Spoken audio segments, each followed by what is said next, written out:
Well, good morning, everyone. Thank you very much, Vice President Koroma. Thank you for the very kind introduction, but thank you especially for your leadership here at ECOWAS, not just today, but every single day. And it's very good to be here at ECOWAS, which makes vital contributions across the region to economic integration, security, democracy, climate, health, and more. And it's great to be back in Abuja on, indeed, my first trip to Sub-Saharan Africa as U.S. Secretary of State. The giant of Africa is an apt nickname for Nigeria because this country looms large. Your strengths are undeniable. A dynamic democracy, a robust economy, and a very powerful civil society. Challenges you face are undeniable as well, including the disruption and insecurity caused by terrorism and armed groups. Then there's Nigeria's cultural influence. People everywhere listen to Afrobeats. They read Wole Soyinka and Chimamanda Ngozi Adichie. They watch Nollywood movies. They cheer for Nigerian athletes. They eat jollof rice. Now, I know there's a fierce rivalry among West African countries about who makes the best jollof. Well, I'm a diplomat, so I'm going to steer very clear of that one. But in short, what happens here in Nigeria is felt around the world. And that, in a nutshell, is why I've come to Abuja. The United States knows that on most of the urgent challenges and opportunities we face, Africa will make the difference.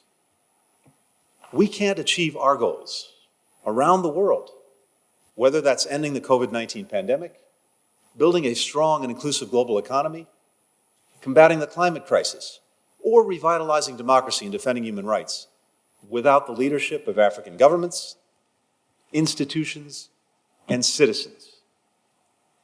Countries like Nigeria are not just global leaders. They're increasingly prominent around the world beyond this region. And they're deserving of a prominent seat wherever the most consequential issues are discussed. Institutions like the African Union, ECOWAS, SADC, IGAD should play a larger role, and they should have a greater voice in global debates. The United States firmly believes that it's time to stop treating Africa as a subject of geopolitics and start treating it as the major geopolitical player it has become. The facts speak for themselves. This is a continent of young people, energized, innovative, hungry for jobs and opportunity. By 2025, more than half the population of Africa will be under age 25. By the year 2050, 1 in 4 people on Earth will be African. And Nigeria will surpass the United States as the 3rd most populous country in the world.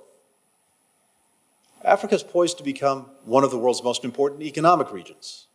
When the 54-country African Continental Free Trade Area is fully implemented, it will comprise the 5th largest economic bloc in the world, representing a huge source of jobs, consumers, innovation, and power to shape the global economy.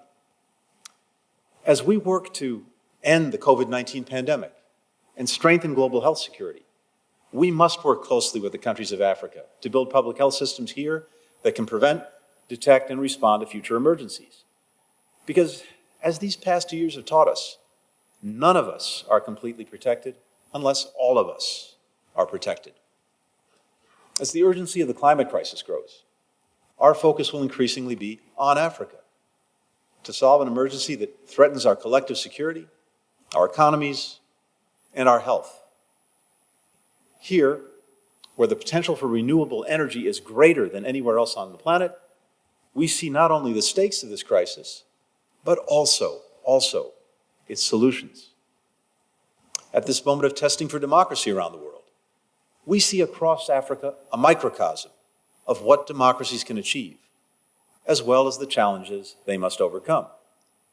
And as we debate how to govern the use of technologies to ensure they strengthen democracies, not undermine them, the choices that governments, industries, and innovators make here will affect people's rights and freedoms everywhere for a long time to come. For all these reasons and more, I believe Africa will shape the future, and not just the future of the African people, but of the world.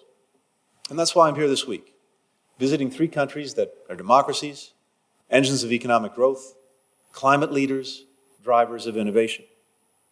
We've just come from Kenya, where we announced a new initiative to help more people get vaccinated against COVID-19, committed for the first time to join negotiations on a global agreement to combat ocean plastic pollution, and launched a project with National Geographic to empower young people across Africa fighting against the climate crisis. Here in Nigeria, we marked the signing of a $2.1 billion development assistance agreement that supports our collaboration in the fundamentals, in health, in education, agriculture, good governance. Later today, I'll visit the Innovate Startup Hub to meet some of the inventors and founders who embody Nigeria's entrepreneurial drive. And then in Senegal, I will join 4 U.S. companies signing agreements to collaborate with the Senegalese government on infrastructure projects. Visit the Institut Pasteur de Dakar, which is working toward COVID vaccine production with American support and investment. And meet with women tech and business leaders, because women are a powerful force for growth and innovation in Senegal and everywhere. My trip reflects the breadth and depth of our partnerships in Africa, how we're working together to find innovative solutions to new challenges, and how we're investing in long-term sources of strength rather than short-term fixes. Now, I know I'm hardly the first American Secretary of State to come to Africa and promise different and better engagement. Too many times, the countries of Africa have been treated as junior partners, or worse, rather than equal ones. Too often, we ask our partners to help uphold and defend an international system that they don't feel fully reflects their needs and aspirations. And we're sensitive to centuries of colonialism, slavery, exploitation that have left painful legacies that endure today. I also know that many countries across the region are wary of the strings that come with more engagement and fear that in a world of sharper rivalries among major powers, countries will be forced to choose. So, I want to be clear. The United States doesn't want to limit your partnerships with other countries. We want to make your partnerships with us even stronger. We don't want to make you choose. We want to give you choices. Together, we can deliver real benefits to our people on the issues that matter most to them. To start, here today, I want to address 5 areas of common interest: global health, the climate crisis, inclusive economic growth, democracy, and peace and security. First, we must end the COVID-19 pandemic and build back better before the next global health emergency. The United States is making good on our commitment to provide COVID vaccines to the world. This week, we hit a new milestone: 250 million doses delivered worldwide. By next spring, that number will be well over 1 billion donated doses. We've also announced that we'll significantly ramp up our vaccine manufacturing capacity to meet global need. We've provided more than 50 million doses to 43 African countries, and more are on the way. All of this with no political strings attached. We've given more than $1.9 billion in COVID-related assistance for urgent needs like emergency food and other humanitarian support. And the new public-private partnership, the Global COVID Corps, will connect American businesses with countries that need logistical help with the so-called last mile, turning vaccine doses into actual shots in arms. Kenya will be the first country to partner with the Global COVID Corps, and we plan for it to be the first of many. We're following the lead of the African Union. When the numbers of vaccines coming to Africa didn't come close to meeting the need, the African Union stepped forward. It made a plan to buy and distribute doses, and the United States supported it. We're also supporting countries like South Africa and Senegal in their work to manufacture vaccines themselves. And we want to invest more in efforts like these because increasing vaccine production in Africa makes it easier to distribute them, which saves lives. Likewise, the Africa CDC has been a vital partner throughout the pandemic.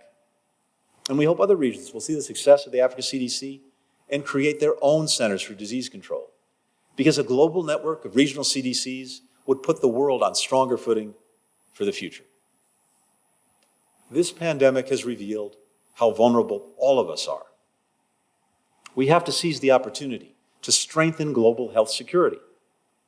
On this, the United States and the countries of Africa are uniquely well-positioned to lead, because we've spent decades working together to improve health across the continent.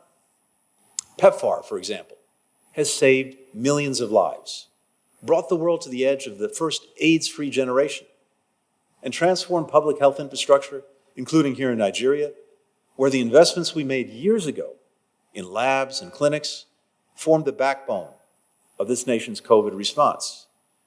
We know how to do this work together. Let's take on the challenge of global health security for the sake of our countries and countries around the world that will be safer if we act and we lead. Second, we have to step up our response to the climate crisis. Its catastrophic impacts are evident across the continent. Drought, deforestation, failing crops, floods, advancing deserts, food insecurity, competition for resources, economic losses, migration. Lake Chad was a vital source of water, food, livelihoods for people for centuries.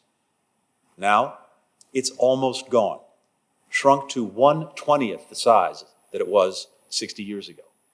If you look at the satellite photographs, they're dramatic. And the fact that Africa is bearing this burden, despite being responsible for only a small fraction of the emissions that caused the crisis in the first place, makes it critical that developed countries, including the United States, do much more to support Africa against this threat. Now, a few weeks ago, President Biden launched the President's Emergency Plan for Adaptation and Resilience. He'll work with our Congress to allocate $3 billion every year by 2024 to finance climate adaptation projects around the world. It's the largest commitment ever made by the United States to reduce the impact of climate change on those most endangered by it. As part of this plan, we will support the Africa Adaptation Initiative, launched by heads of state across Africa 6 years ago, and especially their accelerator program, which aims to plan and finance infrastructure that's energy efficient and resilient to climate change. We'll continue our work with the African Union and other regional partners on climate-smart investments in agriculture, protecting forests, improving climate education, and to reduce emissions while also creating jobs and increasing access to affordable energy. The United States and our partners across Africa are making major strides in clean energy. Through our Power Africa program, we've connected more than 25 million homes and businesses across the continent to electricity, 80% of which is based on renewables. We're helping advance the Mega Solar Partnership to develop Africa's largest solar farm, a joint project by Botswana and Namibia, along with international finance institutions. Our own Development Finance Corporation supports renewable energy across Africa, including a solar project right here in Nigeria, wind farms in Senegal and Kenya.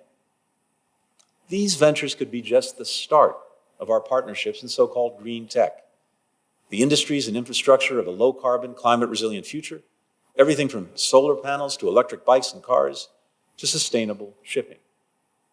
It's a huge opportunity to boost economic competitiveness, to strengthen supply chain resilience, to create jobs, to drive innovation.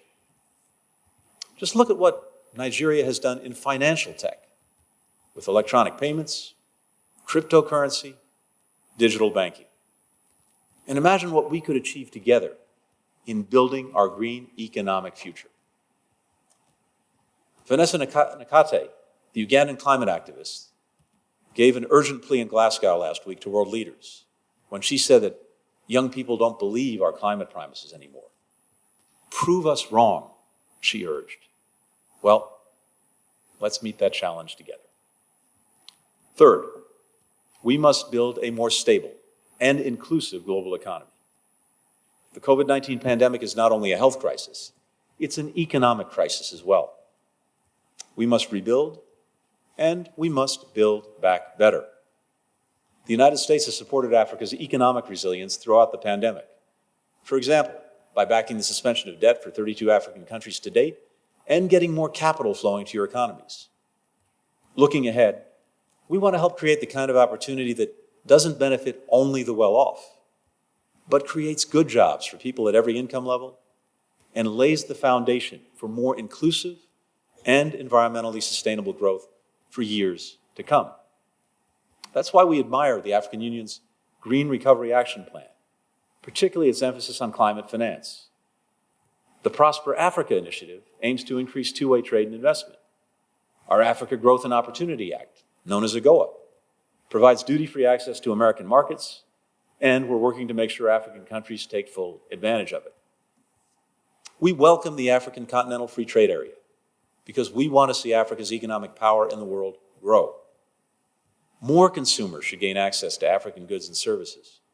More jobs must be created for Africa's young people, the global workforce of the future. And together, we can help shape the rules of the world economy to ensure that the benefits of trade are widely shared and do a better job of protecting our workers, our innovation, and our planet.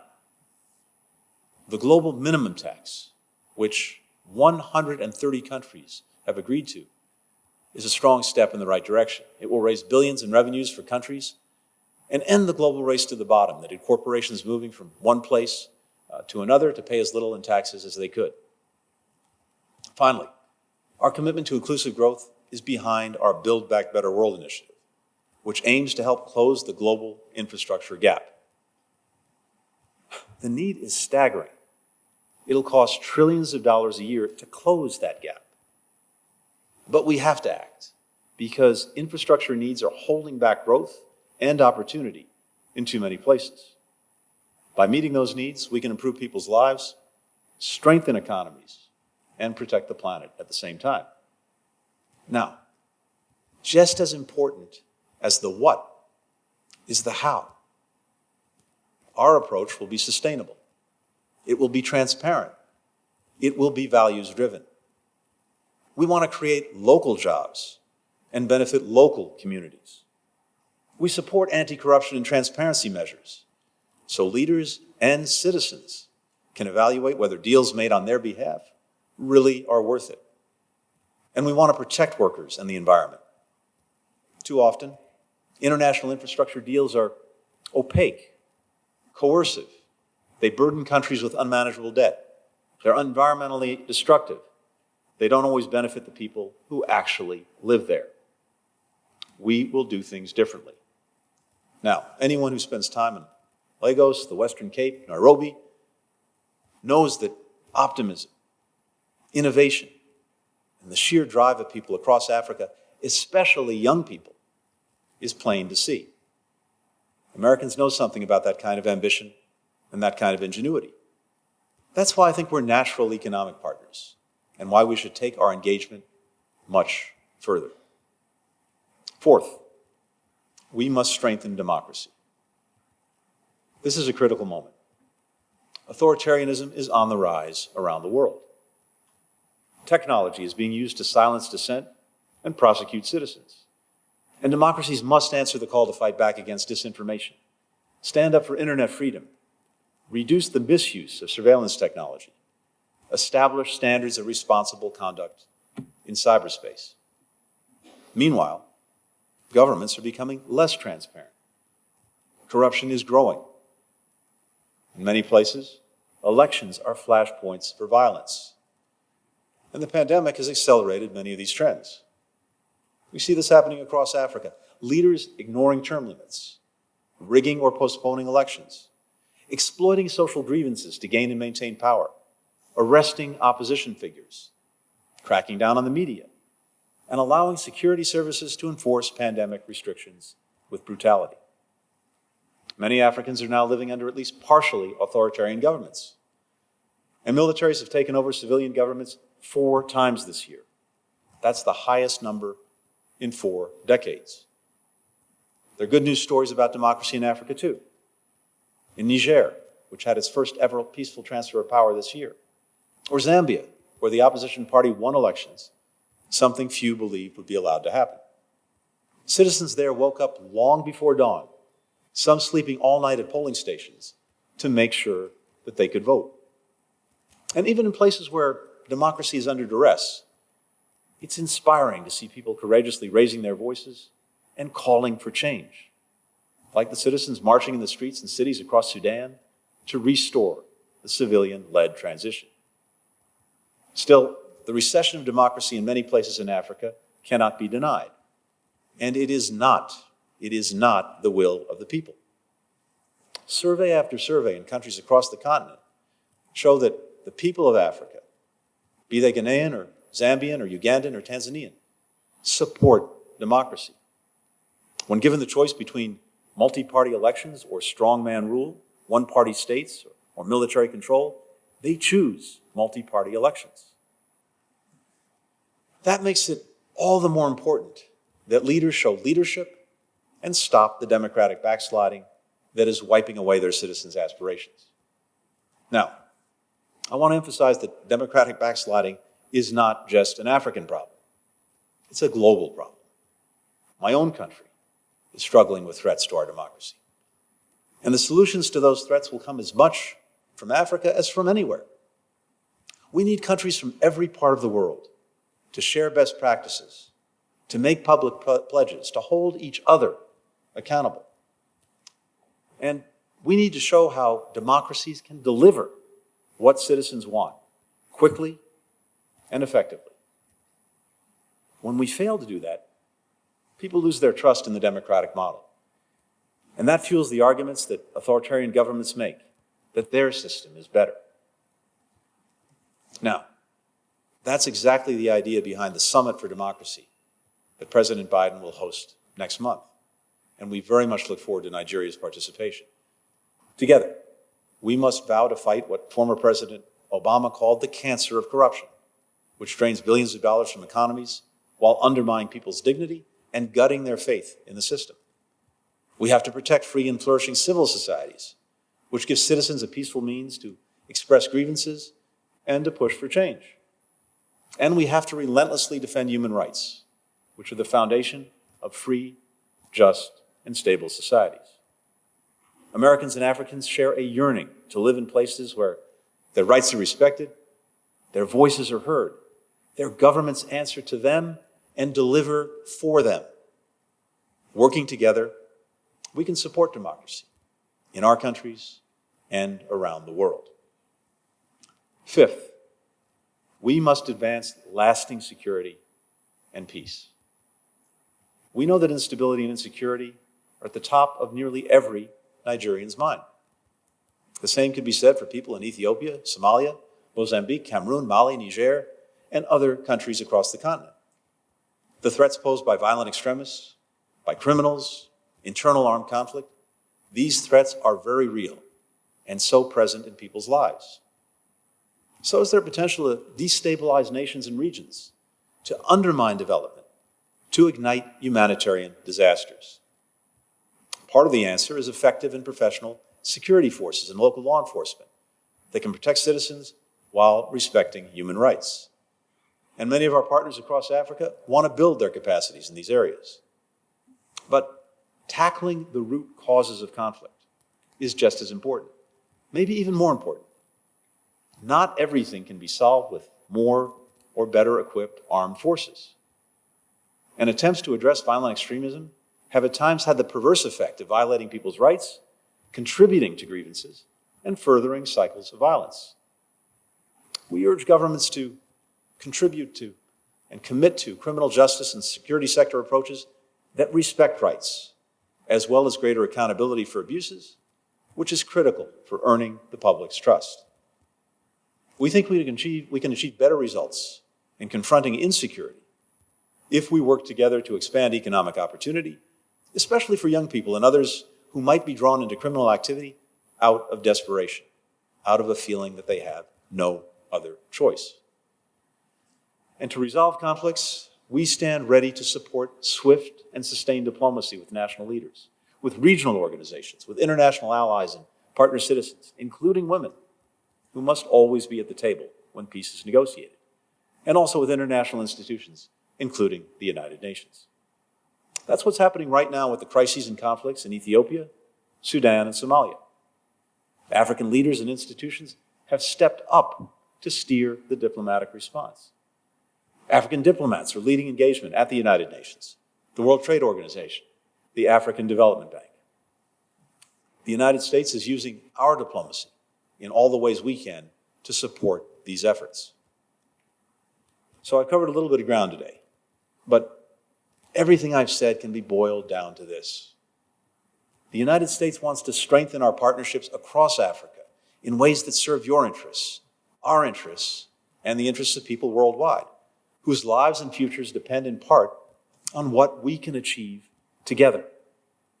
And as a sign of our commitment to our partnerships across the continent, President Biden intends to host the U.S.-Africa Leaders Summit to drive the kind of high-level diplomacy and engagement that can transform relationships and make effective cooperation possible.